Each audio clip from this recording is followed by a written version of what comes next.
There is something that we need to tell a great many of our friends and neighbors. It is that we have been misled. All is not as it seems.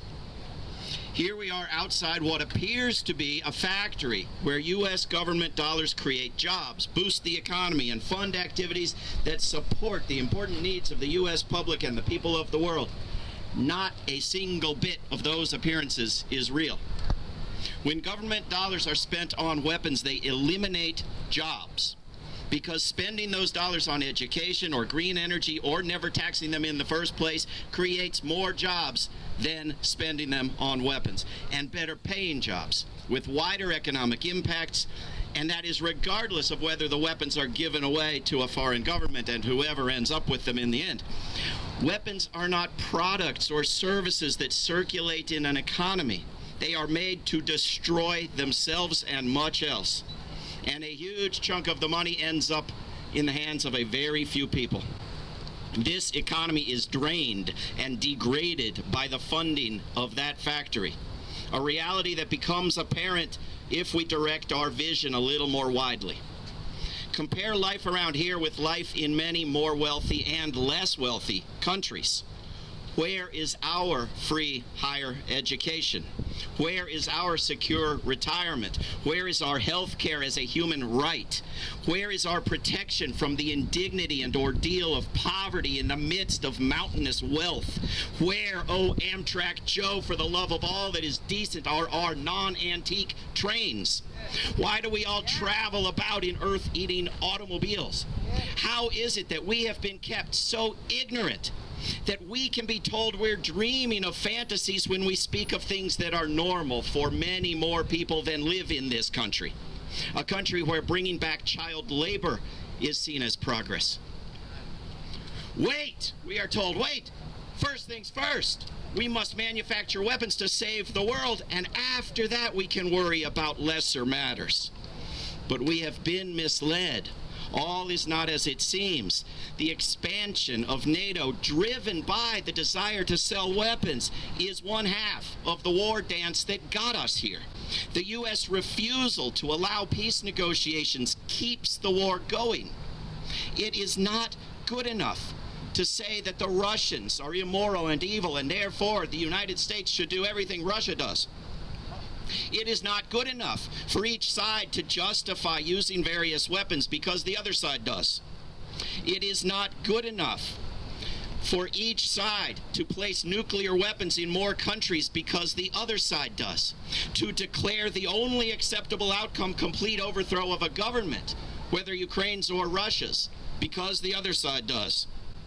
It's not good enough to say we are fueling a war that is killing off the people of Ukraine because the Ukrainian government supports it. When did corrupt governments run by television actors and bowing to right-wing pressures become the arbiters of our moral wisdom? Is it the fumes from these factories that are causing us to forget that we know better? A journalist recently called giving weapons to Ukraine too big to fail, like giving money to dirty banks. But that is only said about things that we all know should fail, but which one imagines there are no alternatives to. We have been misled. All is not what it seems. President Biden says that Ukraine will join NATO after the war, practically guaranteeing that there will be no after the war, other than a nuclear end to all of us. The U.S. Senate just passed a bill banning ever leaving NATO, meaning that an ever-growing list of governments have the power to compel the rest of them to join in World War III. Anything at all is a preferable alternative to this collective suicide pact. And there are some good alternatives. Unfortunately, they require certain emotional and intellectual feats that some find more difficult than sacrificing their own quality of life and the very lives of Ukrainians and Russians. The alternatives require compromise, humility, and acceptance of others as equals, skills that we teach our children but do not teach our Congress members or presidents. Peace requires that neither Russia nor Ukraine, neither the Russian nor the Ukrainian government gets everything it wants. gets everything that it thinks it needs, gets everything that it thinks it has killed a great many people for.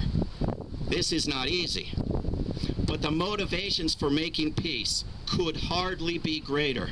Not only is this the path away from nuclear apocalypse, but it is also the path towards slowing the climate apocalypse and the accompanying catastrophes of homelessness, of hunger, of disease, of fascism, of Trumpism.